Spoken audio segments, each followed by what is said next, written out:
Hey everybody, welcome back to another episode of the Creative Finance Playbook podcast. We are keeping it chill today. We are actually hanging in St. Pete with some of our community members, and today we've got Ryan and Alyssa from New York. They are loving the Florida heat, so I wanted to just introduce you guys a little bit because these guys are rock stars and they have so much going on. Joe and I just wanted to chat a little bit, and I called him Joe Jr. earlier because we went to have lunch. And what'd you do, Ryan, before we even got to sit down? Had a phone call. Seller called me. Making seller calls during lunch. So just want to back up a little bit here. You guys are from upstate New York, which we are very familiar with. And you were able to actually find your home that you're living in right now, your personal residence, with our famous blue ad. And I just want to talk about that a little bit because that's one of the coolest stories I think we've heard so far. Yeah, it was our very first post using the way that they show us how to do it. So it's our first post. Very first post, and it blew up. I think how many comments? We had like 90 comments or quite a few comments. And we were looking for a year for our personal property, and the market was super hot there. And we submitted offers 15K over sight unseen. I don't even know how many offers we submitted, probably 10, and nothing. We're in top 3. But then we, did the silly blue ad, as Jen likes to call it, and we found a remarkable house that we ended up going meeting with the sellers, and they told us the price. We said, okay, we'll do that, and the rest is history. Oh my gosh. So the seller reached out to you from seeing this post, right? Yes. Was it challenging? Was it super hard? Do you have to spend a lot of money to do any of that? No, all free. Okay. The first post. So first, okay. So if you're disclaimer. If you're listening for your first, post to strike gold the way it did here is not common, but it is happening. I think it happened to Carrie and Natalie too. Mm-hmm. Their first post turned into a deal, so it can happen. But so the seller reached out to you. Why didn't she just list it with an agent? Hot area, houses are selling for over asking. Why would she sell it off market to you guys and give you a pretty good deal on it? I mean, you got a pretty big discount. Yeah. She didn't want to get it market ready, and she didn't want her nosy neighbors coming in to take a look at an open house. Oh, yeah, because I know anytime, like, even when we listed our house, everybody is, like, peering through the windows, and everyone wants to know what's going on. And so that can be, like, kind of like a big deterrent for folks that even in a hot market, in a great area, they just don't want people going through their house. Yeah. Well, and it's also, too, I think about when we sold our house before we moved here, you get your house market ready. The agent calls you and she's like, hey, we have a showing tomorrow at 2:00. Well, now I got to get my wife, the kids, the dog. We have to all go in the car, go make somewhere. the bed, like get everything hidden. Yeah, it's crazy. And so then you do that, and then you get back and like, oh, well, we have another one in 2 hours. So like in 2 more hours, we got to pack up the kids, pack up the dog, and go somewhere for like an hour. And it gets to be 2 of you, it wasn't like that. You were like, yeah, we'll just take it. There's no worrying about any of the showings, fixing anything, we buy as is. Yeah. I mean, we were there for 2 hours, but the seller was just talking to us the whole time, basically. So It was easy. telling us his stories. So really just sat there and listened to him. Yeah. Well, and I think those are those small little things. You obviously built up rapport, got to see your house. And it wasn't like it didn't need any work. No, nothing. Okay. So it could have been market ready. They just didn't want the market coming over their house. Exactly. Well, Which is so speed and convenience. And there's a big convenience thing. She showed the house one time to the buyers, right? A beautiful turnkey house. And even earlier at lunch, Alyssa, you were saying to me, like, I can't believe we live here. Like, it's just that stunning, and it's just a beautiful house that you didn't have to, pour hours into, that you don't really have extra to go, like, fixing up a kitchen or making it anything. Like, it was just move-in ready. So I just love that story so much, honestly. Like, I'm so happy for you guys. Yeah. And so now fast forward, you've done more deals since then. yes. Blue ad strikes again. Every A few time. times. Multiple times. That's Right. it. Well, it was kind of neat because I think we were on one of our support calls the other day, and I didn't realize how many deals you guys have already done this year. And it's quite impressive because one of the conversations I was having right before we came up here was lead generation, how to get more leads without breaking the bank, without spending a ton of cash. Because I feel like the number one challenge for every investor is like either they're not consistent or they have a lack of leads. Because there's a lot of people who are like, hey, I want to do this. I'm gung-ho. I'll do anything it takes, but how do I find these sellers? And so touching base on that blue post, how often are you guys posting this? 5 days a week, Monday to Friday, 5 ads a day. So 5 posts a day. I was gonna say, she's got a superpower though, like her little ninja trick. So if you're watching or listening, Alyssa just continuously joins groups. Like I don't think you take a day off of that, do you? No. So every day she's just joining more groups in the areas they're looking to buy investment properties. And so adding those groups consistently and then going in and posting that blue ad. She's kicking my butt. I know. How many groups she's in. She's in more groups than you, right? Yeah. And That says a lot. And I've been doing this for a really long time. And Alyssa's been doing it less time than I have. So Yep. the fact that she beat me in that many groups means she's obviously really committed, taking a lot of action, because it was like 1,200 groups that you're a part of. Yeah. I'm doing my best to catch up. But I'm not gonna let Got a this. couple people in the group trying to catch up. Oh yeah, but there's a lot of our members, our community members, who are in 500, 600, 700 groups, which is easy to do. It doesn't take much time. Yeah. But you gotta search the area you want to buy in, look for all the groups, click join. Mhm. Maybe once in a while they'll have a couple questions to get in, but now you're in them, and now it just gets down to posting. So it's not terribly hard. It takes only a few minutes to do, but And husband and wife team, you kind of have a little setup where I know you do have a virtual assistant kind of helping you, but you're really taking the upfront, like making sure like you're kind of making the questions are answered. You're setting Ryan up for calls, so he walks in from his 9 to 5, his W-2, maybe even longer he's working, and like you're like, here's your list to call, right? And Ryan, you're just like off to the races making those phone calls. Yeah, so when I get home, usually get home 5, 6 o'clock. She, her and our VA, they set up a bunch of closing calls for us. So it's all set to go. I have the number and everything, and just Yeah. read their messages and then give them a call. And I have 2, 3 every day to call new fresh leads, all for free. so you've got incoming leads. How many do you think you get on a week usually? Probably 10 to 14 closing calls a week. Yeah. So this is a Alyssa question. What makes you look at a lead that comes in and says either I'm going to get this on a call with Ryan, or no, not now? Is there certain things that stick out to you more than other things? Because the old Joe, I just used to call everybody. I'm talking to people about not even their house. I'm talking about their pond and their horse and the dog. But so what helps you keep Ryan really focused on only getting in front of the good ones? Their reason for selling. So I think, like I was saying earlier, one of the posts we had, like right in the beginning on that first post, one of the sellers said, I don't want to sell, but I have to. And I was like, wow, she's motivated. And she really was. And just kind of like figuring out their reason and trying to help them. So question number 2 on our script is, why are you selling? Which is huge to know, because that's going to give you really what's going on behind the scenes, right? Nice house. Some of these are really nice houses. Some of them could be fixer-uppers, because you guys have one right now you're doing in Watertown. It's a fixer-upper. So we'll talk about that deal. What was their reasoning for wanting to sell that property? Do you recall? The property was the kid that lives there, my kid, he's like 35, but he's lived there. Yeah, the young man that lives there. He was there, his parents passed like 12 years ago, and he stayed there. I think he was depressed too, but he just never cleaned the property at all. So the roof was leaking too. So he just never kept up with it. And what would you say there? True motivation, just. I think his sister just decided it's time, like Yeah. we gotta sell the place, and especially since he wasn't really taking care of it as well as he should have been. Mm-hmm. So just an inherited house, and finally time for him to get out and move on. It was just amazing how he lived, because both the toilets were clogged. Like, I don't know how he was Jeepers. showering. Well, and that's some of the challenges we run upon is, when you lose family members, sometimes you're in a depression. I think of one that we bought in New York, and a lady lost her husband. She actually had a lot of money, but the whole house was either a hoarder house. It was from the 1950s, like the stove was from the 1950s, the kitchen, the bathrooms, same thing. Like, I don't know how the bathroom was even used. And she had, a lot of money in the bank that she left to one of the kids after she passed away, but it was like a depression thing.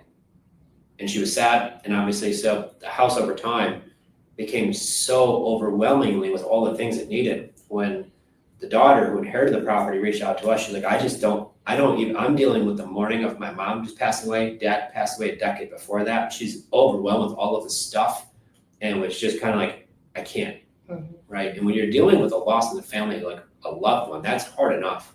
But now, after all of this, sometimes it gets to be overwhelming where they just feel like they can't do anything, right? And they're almost paralyzed. Now the property gets in a worse shape, so. And that's for creative ways or us coming in as investors. Like we're just, I feel like less intimidating than, oh my gosh, I've got to do all these things to even think about listing it traditional. And I think that's one thing a lot of people don't think about because we just assume everybody's just, going about their business. But there are a lot of folks out there that need help like this. So you just never know when you post a silly little ad who's desperately waiting for you on the other side. Yeah, and that's the case. So it's just one thing at a time, and finding out their why is really for it. And there's no way they could have listed that on the market because there was just stuff everywhere. Yeah. Stuff everywhere, dirt everywhere. I mean, the toilets didn't work, so it wasn't really ready for a retail buyer. So was he just using the bathroom outside? I don't know what he's doing. Not kind of neighbor's house? Yeah. I don't really think Um, that's our worry at the moment. Yeah, pretty private, Well, private house. I mean, I've got a seller that I'm talking to now, they're in Alaska, and they don't have water in their house at all. They don't have water lines, they don't have sewer lines, they're using a bucket and the neighbor's water. So, I mean, yeah, and the bucket is not for the water, I'll just say that. Oh my gosh. So yeah, that stuff happens, and there's people out there who really need some help. So you're putting your post out there, you're in the community groups, you're joining them, you're putting your post out there consistently. People are reaching out to you for free, which is the best lead source in two ways: incoming and free. Like check and check, best ways to get leads. And you've got a deal too that you're working on that's going to be a rent to own, I believe, up by the Alexander Bay area in New York. Yep. That'd be Yeah, cool. that one it was from the Blue Ad. That was an agent, or the seller had us reach out to her agent. It was actually on another house that they had listed, and then this was not listed yet.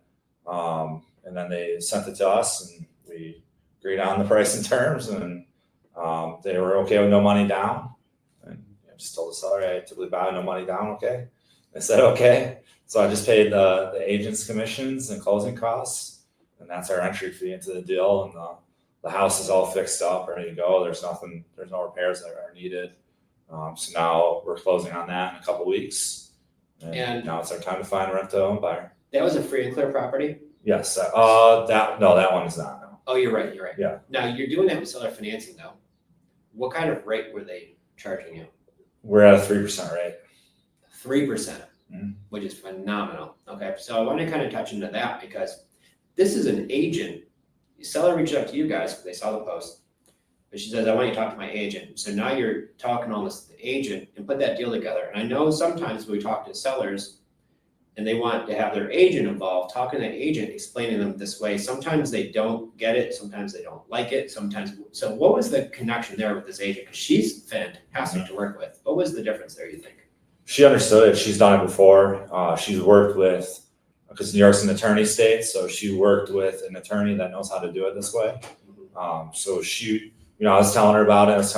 And she asked a question about amortization schedule. And I was like, oh, hey, it sounds like you've done this before. She's like, yeah, I've done it a time or two. So she was just super familiar with the process. So we found a rockstar agent, and we're getting 2 deals out of it.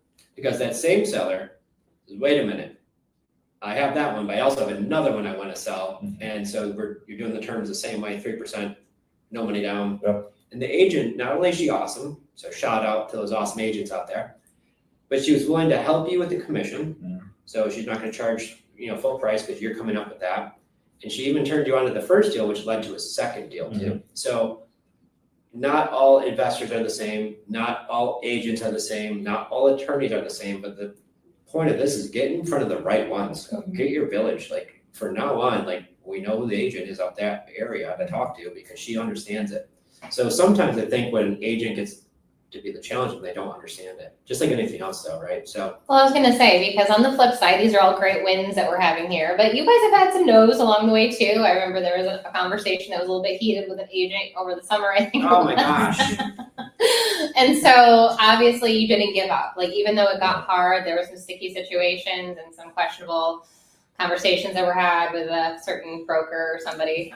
Same area, Yeah. same town.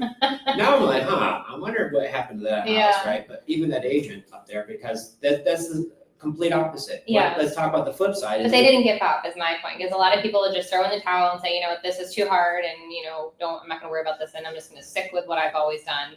but you didn't. You kept going, and now you've got doors opening up that you wouldn't even imagine, and you're cranking. Yeah. I mean, we had 3 or 4 deals prior to this that the attorneys blew it up, basically. It was like I was saying before, New York's an attorney state, so they decided that they didn't like it and apparently offered advice to the sellers, and the sellers said they didn't want to sell that way. So some of these houses are still sitting on the market. So Well, the challenge is too, an attorney, is it legal or not legal, right? And so what we're doing is completely legal.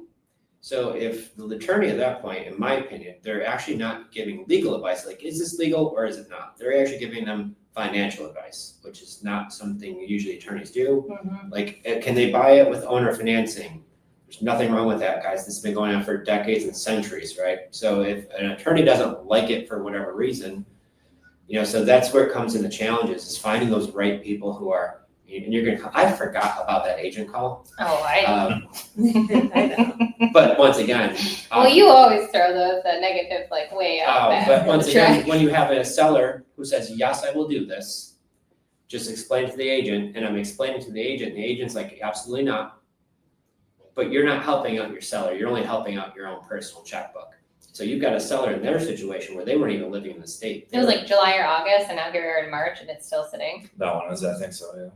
And they were making, so here's working for our US military. These are military people. Obviously, they're fighting for our country and doing a lot for our country. So obviously, we could help these people out because they're financially in a bind. They've already moved out of the country, out of the state. So you have a vacant house in upstate New York in the middle of the winter time that sits there empty, where there could be pipes burst, people break in the house, all these different things can happen. Utility bills are not cheap when you got your furnace cranking and you can't turn it off because your pipes will freeze. So, it really becomes a disservice. So finding that right, maybe you have that agent that's so awesome. Talk to these people. Talk to sellers, yeah. Talk to the sellers. Yeah, agent. yeah. Like, A hey, little bug in their ear. stop being a knucklehead with your one agent who doesn't understand it. I remember talking to the broker too. I'm like, guys, you just got to do your job. Like, your sellers are ready to Oh, go. they were so, They laughed at you. yeah. Oh, they did. And I They were all remember laughing. In the I could hear them. I'm like, you guys might think this is a joke, but I could hear everybody laughing at the phone call. But your sellers don't think it's a joke because they're financially, you're ruining them by putting your ego in the way. Mhm. So unfortunately, there's bad people who work at McDonald's, bad doctors, bad attorneys, bad agents, bad stuff, right? But there's also just be the shining light. Try Be to the good help people. person. Just try to help out, right? Just do the right thing. Mhm. So what's the plan moving forward for you guys? Keep rolling with this. Keep working. Yeah. Keep posting. Ideally get my, hopefully I can quit my job soon, but Okay. that's on the horizon. So Selfishly, we'd love you guys to snowboard down here. Yeah. next winter we'll be down here Yeah. for a month. Get out of Buffalo for a little bit. Absolutely. So the game plan is to buy some rentals Yes. that you could put in your portfolio right this way. You're doing a fix and flip now. Mhm. Maybe wholesale some deals too. Yes. So you could just how to make big checks with the junkers without having to get dirty doing it yourself, and helping people. And you guys are in a red hot market, like ranked in the top 10 of the whole country. Mhm. So in a market where there's no inventory, and it's still pretty hot there, especially compared to what it is in Florida, you would think people would just say, no, I'm gonna list it. But obviously you guys are still finding tremendous success. So if it works, Buffalo, New York, or upstate New York, or Florida, it works where you're listening right now too, okay? So if you're thinking it doesn't work there, it does. Yeah, there's 20 houses for sale in our town of Hamburg, New York. There's 60,000 people that live there. And we have 3 deals that we're working on currently that we're potentially lock up. So there's still interest in people selling off market. You guys are gonna start locking up the whole market of Hamburg. You're gonna have to rename it to The Colbert. snow Colbert. Oh my gosh, yeah, awesome. Well, we're so excited for you both, and the hard work is paying off. We're thankful for you being here today. Love spending time with you. And is there any one last piece of advice you give anyone who's thinking about trying to do their first deal or posting that blue ad? Anything that you would say, just make sure you do this? Do it now. Stay consistent. I mean, every single day I'm trying to make calls, and I think the consistency pays off. And I notice if I, skip a week or even 2 weeks, if I get back into it, I kind of lose a little bit. So it takes another few more days to get back into it. So if you're constantly staying consistent, it definitely is beneficial. Keep zoned in, keep locked in. Cool. Absolutely love it. Awesome. Well, thank you so much for tuning in today. We love sharing these success stories. Again, the good, the bad, it is all a journey. So if you want more of this, make sure you hit that subscribe button and tune in again next week for another episode of our Creative Finance Playbook podcast. Bye. Bye.